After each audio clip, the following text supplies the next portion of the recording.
if you do find yourself feeling dysregulated at any point, find a way to ground yourself. So we talked about A, you can calm your mind by labeling and describing the emotion. And B, you can calm your body by using breathing techniques, stimulating the vagus nerve, and other strategies that we discussed. But at the end of the day, I would just say be good to yourself. This is such a challenging thing, and just be kind to yourself. Speak to yourself kindly. Treat yourself with care and love, just as you would to a friend. Because this is going to be a tough day, but you're going to overcome it. Trust yourself and just try your best to use what we talked about today. Hi, superhumans. I'm Dr. Mavis Garcia. And I'm Dr. Wise. We're two of the physician leaders at Markham Fertility Center, otherwise known as our baby, MFC. As fertility specialists, we've witnessed firsthand the challenges, triumphs, and the myriad of emotions that come with trying to conceive. Whether you're just starting to think about having a baby, actively trying, or facing challenges along the way, My Fertility Podcast will be your go-to resource for honest conversations and a supportive community. So grab a cup of coffee or tea and settle in, and let's demystify the world of fertility together. Many of you asked us on the Instagram account to do a podcast episode about the upcoming Mother's Day, and specifically, what are some of the coping strategies to deal with the complex set of emotions for those that are struggling with infertility. So we did exactly that, and today we have Kristina Virro. Kristina Virro is an entrepreneur and psychotherapist dedicated to helping people feel less stuck and more empowered in their lives. She is the owner of Fresh Insights, which continue to support people of all ages and backgrounds. She has a passion for enhancing mental health, and she's very active on social media. She talks to us today about the different emotions that might come up during Mother's Day, how partners can support you during this difficult time, what are some of the coping strategies to take on this day. And at the end of the episode, she gives us with some advice on how to keep your hope and the resilience alive during this difficult journey. I hope that you enjoy it. We certainly had an amazing conversation with her, and we sincerely hope that this episode helps you in navigating the difficult day for many.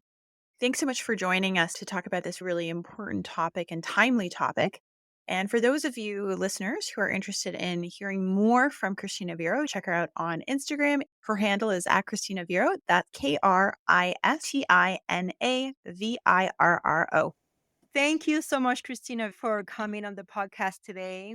Thank you for having me. And it's nice that you invited me, because I think this is such an important topic to discuss that a lot of people don't think about. I think most people, if they haven't gone through a fertility journey, just think that Mother's Day is a happy day for everyone, and it doesn't even really cross their mind. So when you said you wanted to do an episode on this, I thought that is such a good idea. And I'm so happy to be here and speak about it. Excellent. Tell us, first of all, what are some of the emotions that individuals struggling with infertility may experience, which you're right, is not all happy for everybody? The first one that comes to mind for me is just probably this sense of dread of, here it comes, it's on the calendar, I'm leading up to it, and just not wanting to deal with it, because it's already hard enough to be going through infertility, let alone when you have this very painful reminder on this day, right? And I think most people going through infertility are experiencing grief kind of all the time. There's this idea of what they thought their life would look like that they have to grieve. There's this idea of having a really fun pregnancy that they can enjoy, and all of these things that they also might not get to experience at all. And then even things like this, right? Experiencing grief on Mother's Day of what hasn't happened for you. And I explain to a lot of people I work with, or anybody going through infertility, that I describe infertility as what's called disenfranchised grief. And what that means is that it's a type of grief that typically goes invalidated or just not acknowledged at all in society, which makes it that much harder to overcome, right? Because if you think about somebody passing away, for example, our society, A, says that's a hard thing that you went through and we feel bad for you. B, we have all of these rituals around it, like funerals or burials or whatever it happens to be. And 3, we sort of have a much better idea of how to support people. Like, that's when somebody will drop off food at the house, or they'll check in regularly. But that is not always, and actually that's seldom the experience of somebody who's going through infertility, because A, some people might not even think that you lost anything, which is extremely painful. That just comes with all of those ignorant statements like, oh, at least you only miscarried at 1 month, these horrible, horrible things. So people might not even think you lost anything. And then because of that, you've gone through this really difficult experience that you're just sort of floating around saying, okay, what do I do with this? So I think having that language in and of itself can be really helpful for people. Oh, I really like that term. I never heard it before. I was just going to say that's disenfranchised grief. I think that's such a really interesting phrase. And I think it really just names it so well. That's fantastic. Encapsulates it perfectly. That's really great. How does societal pressure to become a mother impact? Do you feel those dealing with infertility? What's your experience with that working with patients? There's sort of two belief systems that are going on. One is that everybody wants to be having children and that they should have children. And second is that it should happen easily, right? And what that results in is a lot of questions. This is something that so many people I work with dread is they go to a function and people will say, "Oh, so when are you having kids?" And meanwhile, they've been trying like 2 years and they just aren't really sure how to talk about that.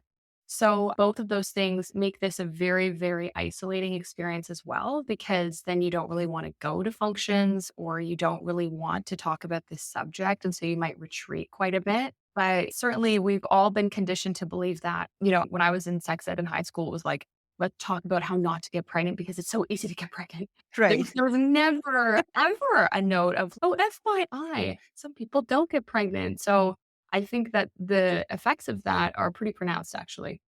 Hmm.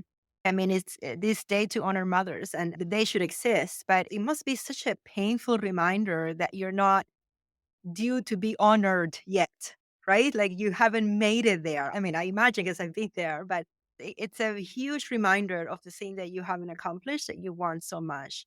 And then, of course, you're expected to go to the function and celebrate with the family. And then you might have sisters or aunts or friends who are celebrating and they get the flowers or they get the presents. And then you're sitting there like it's Christmas and you're the only child who was naughty and I didn't get a present from Santa.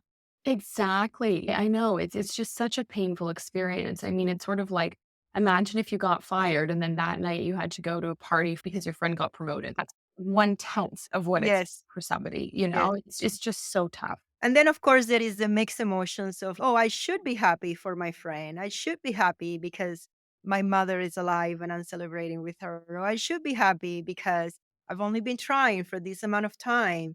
That I should be happy, I think is something I hear all the time from my patients the guilt that somehow their feelings are not valid, that they should be doing it differently, that they should be better or more evolve, for lack of a better word, and have different emotions than what they're actually having. So that layer of guilt on top of the grief can be right. It can be Oh, yeah. quite upsetting as well. Yes, that is a huge theme I also notice because I find that so many people who are going through infertility are very judgmental of their emotions. So their friend will get pregnant, for example, or like you said, Mother's Day comes and part of them might be extremely angry. And that is totally normal. That is something I want to say is that if you're having a hard time with this day, don't be mean to yourself about that. Of course, you're going to have a hard time with this day. And something I often talk about is something called dialectical thinking, which is when you basically allow two things to be true at the same time. And our brains are not very good at this. I think we have a really hard time at doing this in general, but it's about allowing yourself to say, okay, I can be really happy that I have a mother and she's great and la, la, la. And not but and I can also appreciate that this is a really hard day for me. And the other thing that I talk about a lot as well is that there's a very big difference between your feelings and your behaviors. So if you're sitting with your therapist or a really close friend and you're like, I just feel really, really angry, that's fine. Now, if you're going out and writing hate posts about mothers, that's different. That's a problematic behavior. But you're entitled to have a feeling no matter how intense it is. When you're experiencing these feelings and you're going through all of this, but you still have to probably go to your Mother's Day brunch or the baby showers and all the other things, how do you communicate it to people? What words you use in terms of talking to your family or friends about how you're feeling? How can you navigate that? I will spend entire sessions going through this because everybody's very Mm. different. Some people don't actually want to tell anybody because for them, they really value some of the benefits that come with privacy. So, some of those benefits are that people aren't giving you unsolicited advice all the time or sharing their judgments because sometimes that happens. People will say, well, I'm going through infertility. And then somebody will say, oh, have you tried drinking green tea 3 times a day? Because I just read this article in Women's Health that says that makes you, and it's like, oh my God, that's not helpful. Sometimes people don't want to have those conversations. So we might weigh the pros and cons of that. Other people, what we might do is practice what they are going to say with what feels right. So it might be something like, oh, we've actually been trying, but we haven't been having success. And that's not something I want to talk about at this venue. And then you rehearse it over and over and over. But I think working with a therapist one-on-one to figure out what works best for you and why that works best for you and what that looks like is really helpful for just feeling more prepared for these really emotionally charged conversations. Do you have any other coping strategies for people who are managing these emotions? Yeah, there's a lot that come to mind. So one thing that comes to mind is this might be a day where you don't go on social media, because I think that is where we can see so much content, right? We're going to see the pictures of the moms and the pictures of the families and all of these really, really sappy and heartfelt captions. And that's really lovely, but it's actually really not lovely when you are just going through this. So I think this would be a really good day to just stay off of your phone. You also might want to create your own rituals. Of course, we hope that you don't have to go through many without having a child, but maybe just do your own thing. Like you get out of town and you go to the spa by yourself, or maybe you and your partner go on a getaway. I had read this really cute thing that apparently Adam Sandler and his wife sent Jennifer Aniston flowers every Mother's Day because they knew that she was going through infertility. So if you're a friend listening to this, that might be something very, very nice to do. Um, That's really sweet. the nicest thing, I feel like Adam Sandler's like the nicest person in real life.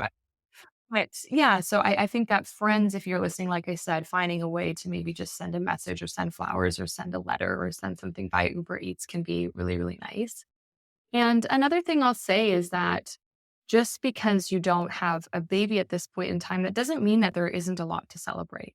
I think there's so much to celebrate when you're somebody who's going through a fertility journey because you're being really perseverant. You are resilient. You are going to all of these appointments and getting poked and prodded, and you're having to keep going. Maybe you can be very explicit about this and make it an exercise of writing down all the things that you've accomplished so far, all of the strengths that you have, all the things that you're proud of. And you can use Mother's Day to celebrate that because there's a whole lot to celebrate there. When I was going through my own journey, I dreaded Mother's Day so much. But I mean, my mom is amazing and she deserves to be celebrated. And my family is religious about celebrating. I could never get away with it. And if I went away, my mom would kill me. I had to be there, I had to be around. But I dreaded it so much. And I think what got me through it is I used to remember I used to write a letter to myself a year later, something like, I'm here writing on our last day as Mother's Day without a child. And now that happened a few years because my journey was quite long. But to me, it really helped me to think that this might be my last year as of Mother's Day without a child. And I would always make a point of connect with that person of the future that had achieved what she had achieved. Actually, I think halfway through the journey, I wrote to the past, like me in the Mother Day the year before, right? And talked about all the things that I had learned through that time. So, anyways, that's just my thing. I like writing letters, I like journaling, and Mother's Day was a really, really, really tough time. And I would have loved to go on a trip, but that wasn't an option in my family. I hear you. And what that also reminds me of, so if you're in a situation where you have to go to a Mother's Day event, that's where we can get creative with boundary setting. For example, maybe you only go for a shorter period of time than usual. And I'm kind of a believer that if you sometimes need to make up a tiny excuse for the sake of self care that is extremely needed, Hmm. just do it. You know what I mean? Obviously, that's not a strategy that you want to use all the time. And we want to be honest with people and all of that. But sometimes when that's not an option, because maybe people don't know about our fertility journey, that's fine to say, listen, I have to go to something at 5, so I have to leave at that time for your own self protection, right? Or it can look like setting boundaries in other ways. So something I often recommend is finding quiet time during that event. So if, for example, the conversation at the dinner table is kind of upsetting you, that's when you can go do the dishes and you can spend some time in the kitchen. Or maybe somebody calls you and they really need to talk to you on the phone and you get caught on a phone call in air quotes for 30 minutes. So there's things that you can do for self-protection. And again, that's where you can just work with a therapist, figure out what some of those strategies might look like. But you do have options, even if you do have to go to the event. Right. How about some techniques for in the moment? So I'm thinking somebody's in the car, they're in the driveway, they need to get out of the car and face the music, so to speak, and they're having palpitations and sweating and thinking, I just don't think I can get through that door. What are some techniques in that moment to sort of bring your sympathetic overdrive into normal or into the realm of normal and get through things? There's two things we want to look at. The first thing we want to do is focus the mind and calm the mind down. So, how we can do that is by activating the prefrontal cortex. So, that's the part of our brain. I'm putting my hand on my forehead right now for people who can't see me. But right there, that's your prefrontal cortex. And that's in charge of logical thinking and planning and those types of more logical activities. When we're able to name an emotion and describe it to ourselves, it sounds counterintuitive because it's like, well, why would I want to stay with that emotion? But by doing that, you're actually activating that part of the brain. So you might sit there and say, okay, what am I feeling right now? I'm actually feeling really anxious. I feel that in my body, in my chest, and I notice that my heart rate is high. Some people can get even more descriptive with it. So there might be an image that comes to mind, or a color, or a sensation, and just allowing yourself to name all of those things is really helpful. There's an expression in the world of psychology that says name it to tame it. And you name the emotion to tame that psychological reaction that you're having. That's the first thing we can do to sort of calm the mind. The second thing that we want to do is calm the body. And this is where a lot of experimentation comes in of what your nervous system likes best. For some people, there's different breathing techniques that we can use that are specific to calming anxiety. For example, a lot of people have been told to take deep breaths when they're anxious. You actually want to take long exhales. So if you can only focus on having really long, slow exhales, as long and as slow as possible, that's what's going to help to activate the parasympathetic nervous system, which is that branch of the nervous system that's known as the rest and digest. So when you're calm and you're feeling good and you're feeling collected, it's the parasympathetic nervous system that's in play. But then there's other things that we can do as well. There's specific grounding exercises that I really like, and you can work one-on-one with a therapist for that. For example, one that I've done with people is have them really feel their feet on the floor. Sometimes I even have them stomp their feet on the floor a little bit. That can feel good to get out some of that anxious or angry energy or whatever that happens to be. But you're trying to do anything to bring your body to the present moment, because sometimes when we're triggered, I kind of liken it to time traveling. You might actually go back to that appointment where you found out that your IVF cycle wasn't successful or whatever it happens to be. So you want to do anything to bring yourself back to the here and now. Those are a few starting points that you can try on for size. But again, everybody is different, right? I know a lot of people will say, oh, do something slow, do some Tai Chi movement in that moment or whatever. That actually does not work with my personal nervous system. I'm the person that needs to like stomp around or push a wall. That's another one I really, really like. So you go to the bathroom and you push a wall as hard as humanly possible because it's going to help to give that release of adrenaline. You need to try these things on yourself and say, okay, what does my body respond to best? The breathing technique works really well for me. That's something that I use. And another thing that I do when I am anticipating an event that it's going to make me anxious is to do it in my mind before I actually have to do it in real life. So I'll sit there and I would actually picture as much detail as I can, walking through the door, talking to the person, and to whatever is going to immediately come and tell me what's wrong with you or whatever worst case scenario you think. I actually leave it in my mind multiple times over. And I find that it's counterintuitive in a way. Like it's different from ruminating. It's a little bit of a meditative thing or just showing your brain, okay, these bad things are going to happen and these are all the things that we're going to do about it. And then at the end, we're going to come out of it okay. So it might be counterintuitive, but I find that that works for me, going to that moment that you are anticipating and leaving it in your mind. Yes, I because don't know if there's a psychological term for that. what I see that as is you're planning, right? And what I always will say to people is, you know your family better than anybody, and we're going to use that to our advantage. We will say, okay, tell me what's going to happen on Mother's Day. And most of the time, people are pretty correct in terms of what happens. So, okay, when your dad says, oh, you're not pregnant yet, what are you going to do? How are you going to respond? And exactly what you said, you're rehearsing before the bad thing happens. And that gives you that sense of being prepared, like I was mentioning before. I have to say, you're so right, Dr. Christie. I think you're a big fan of the deep breathing and the breathing exercises when you're stressed or you're trying to calm Yeah. yourself down. I Yeah. picked up humming somewhere along the way. And I always thought it was just a weird personality quirk. But then somebody explained to me that it actually has a scientific, psychological explanation. I know that when I am like in that moment of that fight or flight of, oh my goodness, I can feel my heart rate rising, I hum. And I find that that really helps me actually. I can explain that a little bit for people who are listening. What you're doing when you're humming is activating something called the vagus nerve. It's this really long cranial nerve that goes from our brain to our stomach to our facial muscles, all of these different things. And when we are able to activate that nerve, it can directly turn on that parasympathetic nervous system that we were mentioning before. Humming is a great one. Also, gargling is a good one. So Oh, gargling, I don't know what the right word there is, but gardening. Yeah, yeah. gargling, there you go. So even if you go to the bathroom, you just put some water in your mouth from the tap and you gargle there for a little bit. Ah, That's also going to help to activate that parasympathetic nervous system through the vagus nerve. oh, And, cool. and there's a lot of other vagal nerve exercises that you can try. Another one is you sit down and you activate your glute muscles as much as you possibly can. That one is helpful because you can do it at the dinner table, so you don't even have to leave. So, but yeah, so the vagus nerve is a very cool one too, and some of those breathing exercises help with that as well. The humming, the gargling, the glute muscles. Yeah, it's all very Mhm. cool. Yeah. What advice do you have for partners? It could be a male partner, a female partner at a function. How can partners support their partners going through infertility? I often recommend coming up with a code word together and figuring out what that code word means. So if I say, "Oh, my friend Julia has called 3 times," that means we need to get the hell out of here, and you're going to help me do that. Be on the same page about that, talk about that. I would also say that this is a day and this is a time where you really just want to validate your partner. This is not the time to be like, "But I think your mom has great intentions." Well, she doesn't today, okay? She just doesn't. So just allow your partner to feel what they're feeling. Lots of it totally makes sense to me why you feel that way. I totally understand. Your feelings are super valid. And you know what? For anybody listening, that applies to outside of infertility as well. I think Mhm. learning to validate our partner is a skill that we all need to harness a little bit more.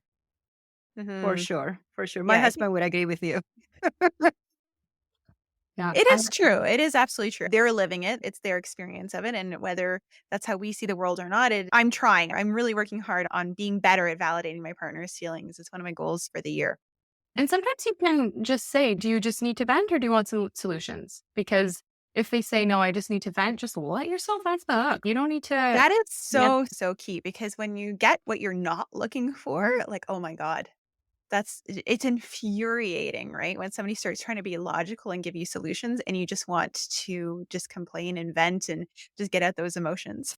Exactly. And it's not malicious, the intention, right? I find most of the time people, and this goes for infertility big time, our friends or family who are suggesting the green tea or whatever, they don't mean any harm. And we do need to remember that. It's really easy to walk around and say, "Oh, well, nobody understands. And they keep asking me all these offensive questions." But in their mind, they're not offensive questions. They're genuinely trying to be helpful. So I always believe that it's a lot more empowering to say, "Okay, well, how do I deal with my emotions when that happens," rather than saying, "How can everybody else accommodate me and not push my buttons?" Well, good luck with that because that's not the world we live in, unfortunately, right? Right, right, Mhm. right. Mhm. I know the term triggers gets used all the time and that things can be triggering. I'm wondering if in your experience as a therapist, what do you think of this term triggers? And is it overused? Is it an empowering term to use? What is your thoughts?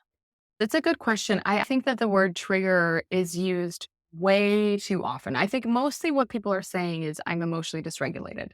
That's all they're saying most of the time, right? So you can say that. You can say, "Oh, I'm having a lot of intense emotion." What I define an actual trigger as is that you experience symptoms related to having a traumatic episode that's occurred in the past.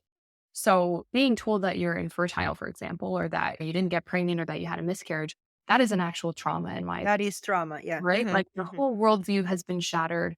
Your nervous system has now been reoriented because now you're hypervigilant about things. You're anxious. You're not sleeping, all of these things. So that's an actual trauma. So when somebody said something about giving birth or getting pregnant and you are reminded of that trauma and you have symptoms, that's what an actual trigger is. But to say, my uncle made a comment and it pissed me off, you're not triggered, you're upset. That's totally fine. There's been a lot of work in the field of trauma to define these words. So I don't want us to go around misusing them. Yeah. That's great that you say that because I know I've heard from some people in the infertility community saying exactly that. Everybody's talking about triggers and it invalidates their trauma a little bit as well because it makes it sound like they're just upset at something. And it's like, no, it's an actual trigger because it was an actual trauma that happened. And it goes to your question of people not understanding that infertility is trauma and it's grief. Yeah, absolutely. Yeah, big time. How can we help patients? How can partners help people maintain that hope and that resilience, even in the face of these difficulties and these challenges, in the face of finding these things that are particularly triggering, like Mother's Day? Something I often say to people that I find gives them a sense of hope is that I actually feel that infertility prepares you to be a parent extremely well. And it's going to sound weird, but I'll explain what I mean. Typically, when people go through infertility, it highlights problems in their relationship or it highlights things that they're already dealing with. So typically, if you're an anxious person, infertility will just put that on overdrive and you're really, really anxious. If you're somebody who's a little bit of a self described control freak, for lack of a better word, then you'll see that even more during infertility. So we can see this as a really, really good opportunity to work on that stuff so that when you do have a child, not if, but when, you will be the best parent on the planet. You will know how to support them when they're feeling anxious. You will have a stronger relationship. You will have a stronger sense of self and you'll know what it's like to go through something hard and get back up. And you'll be able to teach that to your child. And I, even just in the language that I use, just as I did of it's not if, but when you're going to have a child. And it's just a matter of how we want to do that. Just sometimes giving that reminder to people when they're really struggling helps a lot because they're in the thick of it. They're in the weeds, they can't see that. So having somebody say it will happen somehow, some way, it's just up to you to figure out how you want it to happen can be helpful. That's beautiful, actually.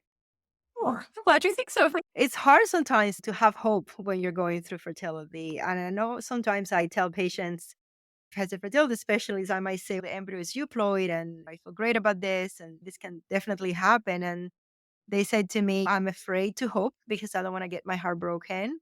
Or they have had so many disappointments that they just stop believing that it's possible. But I agree with you. As a fertility specialist, I consider myself also part of my job is to be a cheerleader and to make sure that that rate of hope and faith remains present, even if it's a little bit dimmed, even if you have to dig a little deeper to get it.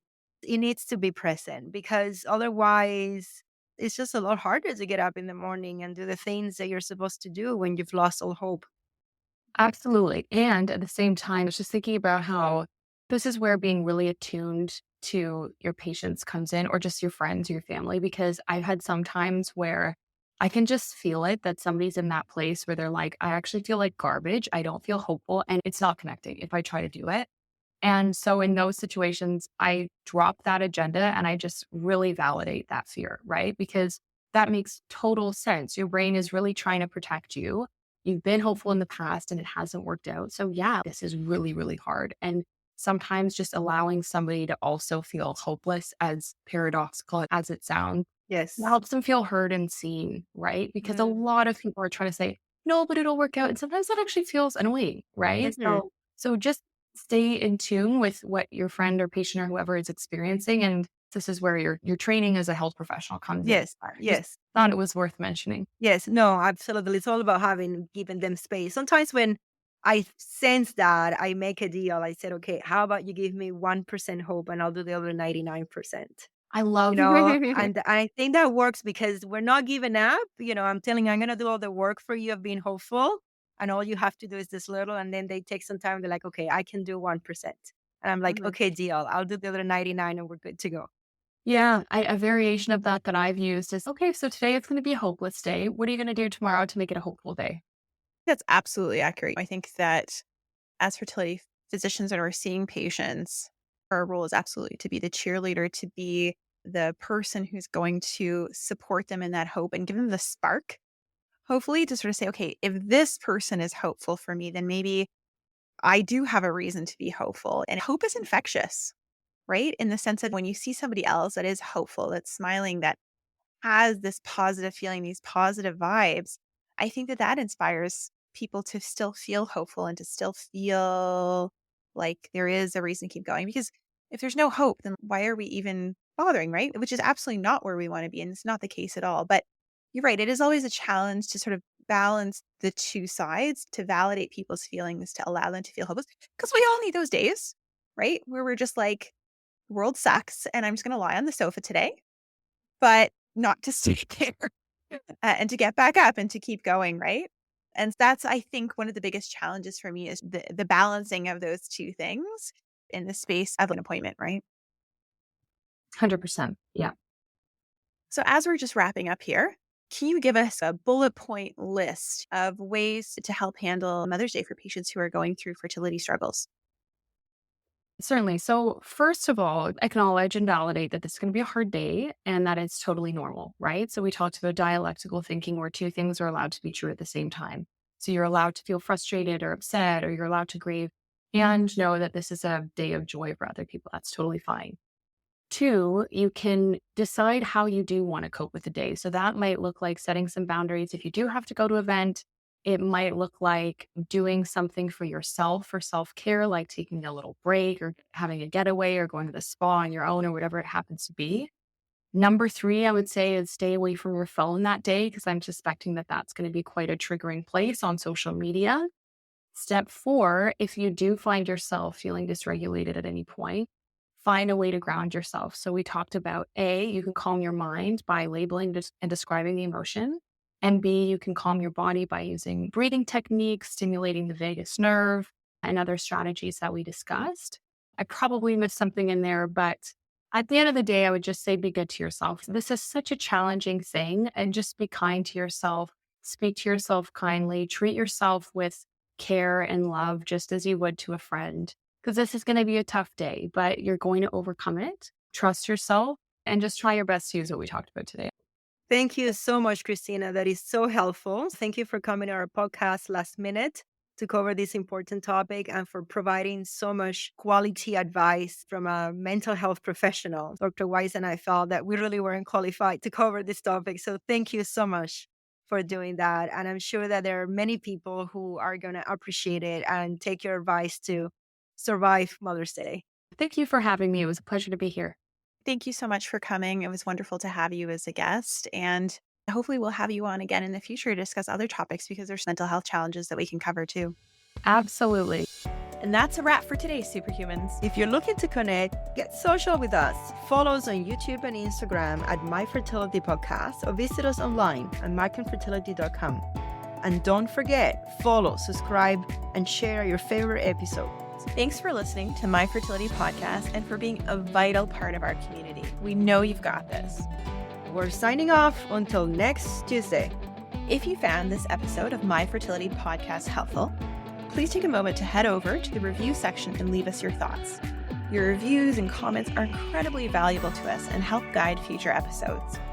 We also welcome you to direct your questions to info@myfertilitypodcast.com.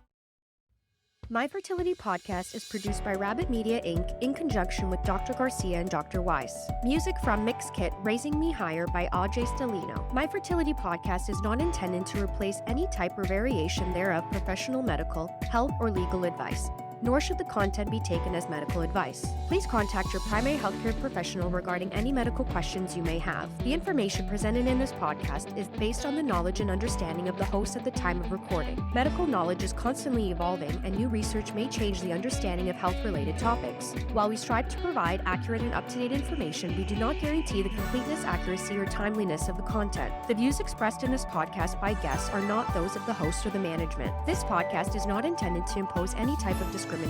My Fertility Podcast and its management are not responsible for any losses, damages, or liabilities that may arise from the use of this podcast.